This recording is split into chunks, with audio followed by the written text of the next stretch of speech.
All right, what's going on, everyone? So we are back from Daytona. Bike ran amazing, worked out a couple of kinks, but nothing major. Everything stayed together. We are down on power though, so we're still running a stock motor. We just have intake, exhaust, and a tune. We do have the oil cooler on there for reliability, but in terms of power, we're gonna go ahead and try and get some more power out of the old 890 Duke. What we have is the intake camshaft from Speedbox. And then I also have the exhaust camshaft from Speedbox as well. Some kind of supporting stuff. I also have a Dirt Tricks timing chain tensioner to put in as well. For the stock ones aren't the most reliable, so we'll go ahead and do that. And then we have a shim kit from Hot Cams just to make sure we get both of these camshafts put in correctly and have the right tolerances. So things we'll need. And aside from that, let's go ahead and get started. So y'all seen me do this before, so I'm not going to film it, but rear cowling, seat, shroud, tank, all that stuff off so we can get free access to the top of the engine here. We'll take the valve cover off, basically just gaining access to the top of the engine here, and then we should be able to drop in the cams. Sounds simple. I've been told it is not quite so simple. So yeah, I'll probably get some help from some friends along the way. Let's get into it. How long are you going to be out here? Forever. Forever? Okay, so stopping point for today. Just got everything stripped down, tank off, all the fairing pieces off. Zip tied a bunch of the stuff out of the way. Had to remove the ABS pump, which you see down there. So we have the whole valve cover exposed, just plugged up where the coils seat into there. Just take off those 4 bolts and the valve cover will come straight off, and taking this breather hose off right here. All right, so we are back.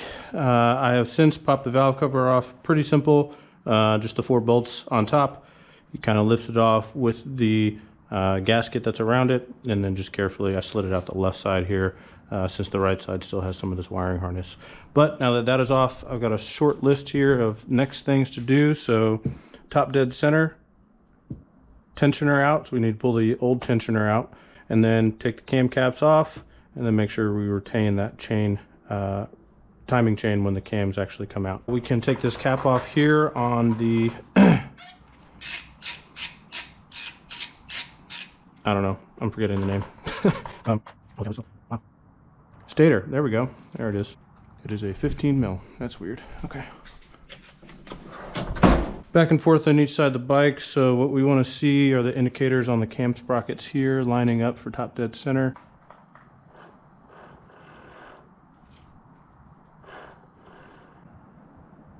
Yep.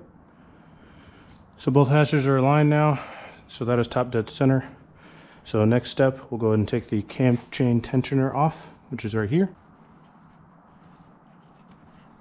Okay, and then this is a 22 mil. That was a T30.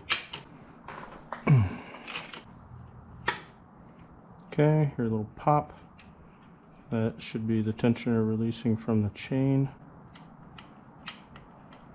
And here is the stock chain tensioner. All right, now that that is all done, we're going to go ahead and start slowly taking off the cam caps to get the camshafts actually out of there. Okay, a little progress. Got a bunch of the bolts out for the cam cap. Did realize that the actual coils, where the coils go in, these little caps have to come off of here. Otherwise, these bolts that are surrounding it are a little bit difficult to get out. So they just pull right on out like that. So as I am getting to the last couple of bolts, the camshafts held down by the tensioner are starting to come up. So I'm going to go ahead and get this little tensioner retaining clip, whatever it's called, off. Pull this guy out of there. Like so. So I decided to run a zip tie around the cam chain here, or the timing chain, to the frame, just so we don't lose it. Intake side loose here. Pull her on out.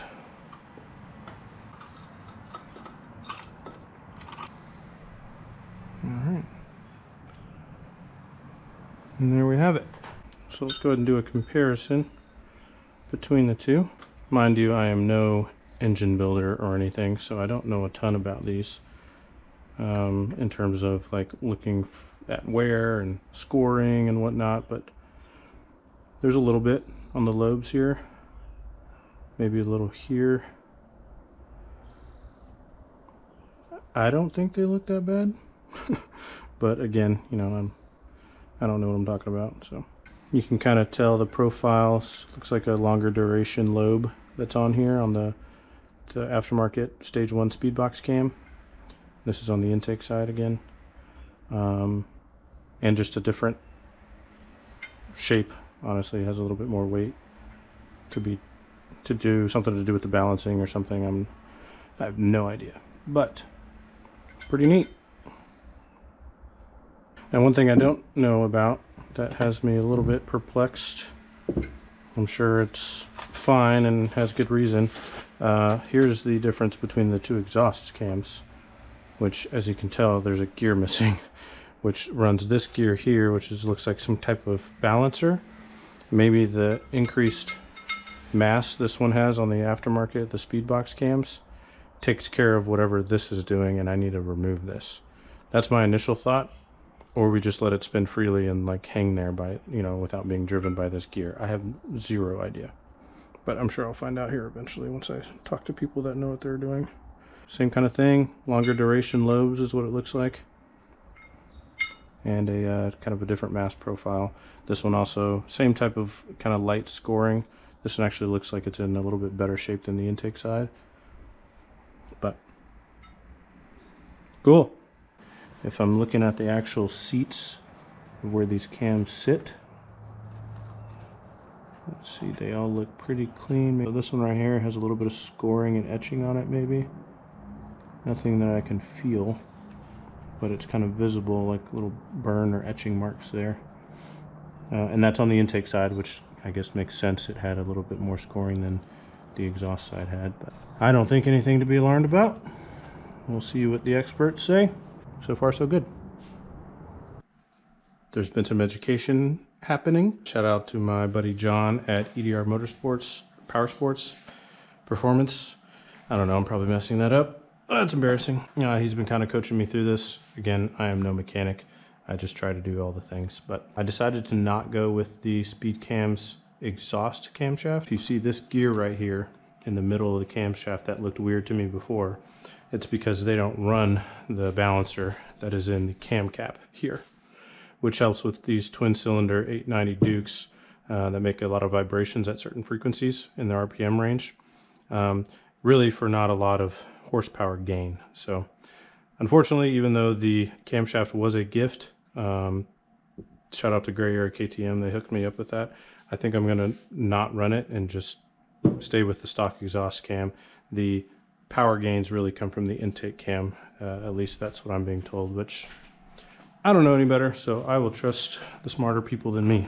So my top dead center mark here, if you can see it on the exhaust cam, once the chain is actually tensioned, so it's not coming any more out of the cylinder here, or the head. Now what I need to do is align the intake with it. So this is just like when I pulled them off, right? So top dead center, both marks facing each other. I'm going to go ahead and use the holes on the sprocket here and run a zip tie through to hold this chain in place, because that's where I want it, so that it doesn't move around anymore on me. The next step is going to be getting the cam cap on there, which comes with its own challenge of getting this balancer lined up. So if you see on the balancer, this line right here needs to be perfectly level with the top of the head. It's this guy here, if you can see that on camera. It's supposed to be nice and level, which is hard because we have to get this gear matching up with the gear in the exhaust cam there. So I'll go and put this in the way I took it out from the side. So that the gear here on the exhaust cam is grabbing the balancer cam, or the balancer gear, and that is sitting level where it's supposed to be. Now this is not even close to being flush, because again, the exhaust valves are open, right? So the lobes need to press it down, but that only happens, just like we saw when I took it off, when I start putting those bolts in. So let's go ahead and slowly start doing that. This next stage that I'm doing now is tightening the caps with what I think is the correct alignment for everything. And then I will check, I'll use my shim. I had to get new shims. So I have more or less the correct shims now for the correct tolerances for the valve clearances. So I'll check the shims on each of the valve clearances to make sure that we are in spec or not. And if we're not, we will use the shim kit I have from Hot Cams to put new shims in, which will require taking this back off. But it's kind of the name of the game for this modification. So figured I'd update here. This part's not fun, but if you remember, we needed this spider clip out of the stock cap for the cam chain tensioner. The stock one is rounded like this and allows oil to flow through it to pressurize the tensioner.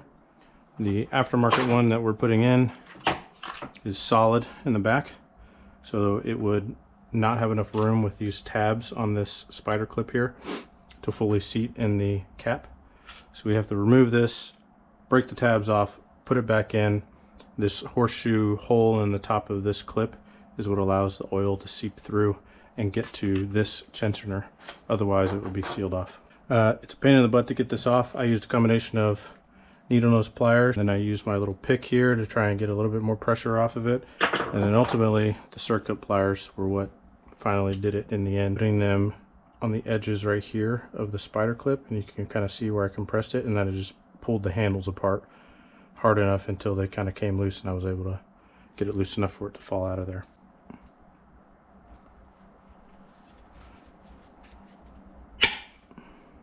There we go. That works great. So all of the tabs have been broken off. They are now scattered throughout my garage floor. We're going to reinsert this. Alright, so cam cap's back on. I had to take it back off, rearrange everything, get that chain that was slightly off back lined up. Looks like everything's back lined up. The balancer in there is lined up. So we're going to go ahead and put the tensioner on and see what effect that has on the timing chain.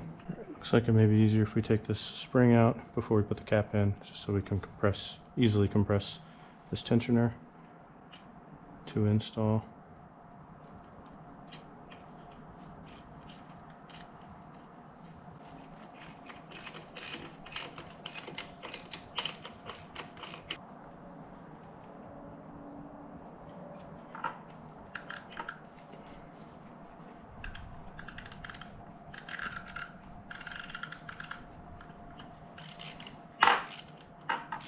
That is the tensioner installed.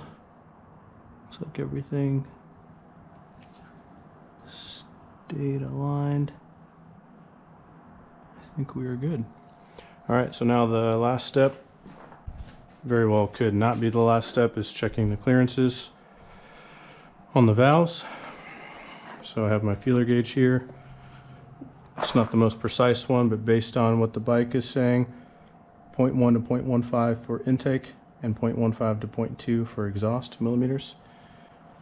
So the two gauges I have that I'll be using, again, not the most accurate, but 0.102 to 0.152, that'll be for the intake side, and then 0.152 to 0.203, that'll be for the exhaust side.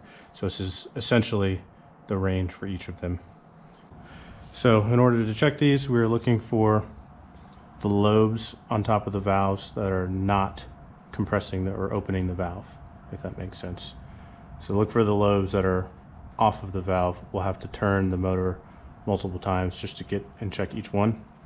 But essentially, we'll go ahead on this first one here. This is the intake side, so we'll use the smaller of the two feelers, 0.102 to 0.15. We'll check to make sure that this fits in there, but not too loosely. That feels pretty perfect, honestly. Okay, so I just went to a larger one that shouldn't fit in there, and it doesn't. So this one is within range. Let's go ahead and check this exhaust one right here. Now remember, we didn't replace this exhaust cam. So, I mean, it's good to check since we're in here anyway, but it should be within spec. This bike has, I believe, still less than 1,000 miles on it. Okay, that one feels good. Now just to measure the rest of the lobes, kind of fitting them in between where we can here. And as long as those check out, I do not believe I need to shim anything, to be honest with you. So fingers crossed, because that means I won't have to pull this cap off again for a 4th time I think it is now. Just getting the camshafts lined up with the balancer as well. But yeah, as long as those check out, we'll go and button her back up and fire her up and make sure she sounds okay. Okay, yes, I skipped over a lot, but it's just reverse process. I've showed all this before.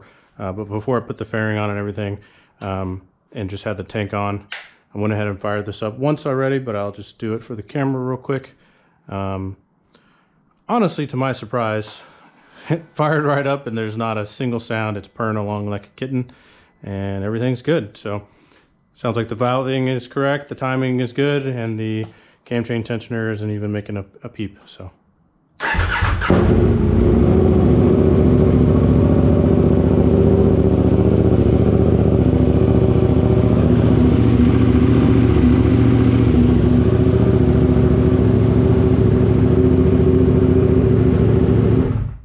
we are all good.